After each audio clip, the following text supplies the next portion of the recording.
યુદ્ધ તો પેલા જગતમાં કોઈને પોસાય એમ તો છે નહીં, પણ અણછૂટકાનું ના છૂટકે પણ જે કાંઈ કરવું પડે એ શોર્ટ ટર્મ યુદ્ધ છે. શોર્ટ ટર્મ એટલે કે સમય પૂરતું મર્યાદિત. આખું પૂર્ણ યુદ્ધ જેને કહેવામાં આવે કે ભાઈ આ તમે જેને થર્ડ વર્લ્ડ વોર કે છે, ત્રીજું વિશ્વ યુદ્ધ, એ તરફ વિશ્વ નહીં જાય. મોટા મોટા દેશો, નાટોના દેશો કયો, યુનોના દેશો કયો, આ બધા પછી બુદ્ધિપૂર્વક મધ્યસ્થી કરશે. અને એનું કારણ છે કે જે સૌથી મોટો ડોન કયો કે દાદો કયો કે રાજનીતિક કે બધી રીતે સર્વશક્તિમાન કયો, એનું નામ છે અમેરિકા. એ અમેરિકાનો થોડો સ્વાર્થ સધાઈ જાય એટલે મંડે શાંતિના કબૂતર ઉડાડવા, નહીતર એ જ હળી કરે છે.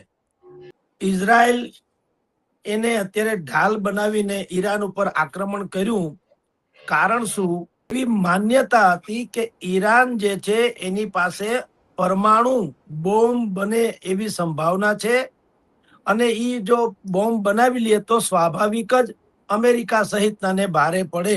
અમેરિકા એક એવો, ખાસ કરીને ડોનાલ્ડ ટ્રમ્પનું અમેરિકા, બાકી અમેરિકા તો ભૂતકાળમાં અનેક રાષ્ટ્રાધ્યક્ષો થઈ ગયા, પણ એ ડોનાલ્ડ ટ્રમ્પ જેવા તડ એન્ડ ફળ, ડુ ઓર ડાય, એના જેવી નીતિ બહુ નથી જે ડોનાલ્ડ ટ્રમ્પમાં છે. એ નેશન ફર્સ્ટ ની વાત કરે, સૌથી પહેલા મારો દેશ. અને દેશ એટલે પાછો એ રાષ્ટ્રભક્તની પરિભાષામાં દેશ નહીં. દેશ એટલે નફો, દેશ એટલે કારોબાર, દેશ એટલે સંપત્તિની સુરક્ષા, દેશ એટલે પોતાનો દબદબો જાળવી રાખવો. તે એ પ્રકારનો રાષ્ટ્રપ્રેમ ડોનાલ્ડ ટ્રમ્પનો. આપણે જે દેશ પ્રેમ માનીએ છીએ એ નહીં કે સર કપાઈ જાય તો પણ દેશની મિટ્ટીને સલામ છે ને એ અજરામર રહેવી જોઈએ, એવો કઈ ડોનાલ્ડ ટ્રમ્પ એવા બધા દેશભક્ત નથી.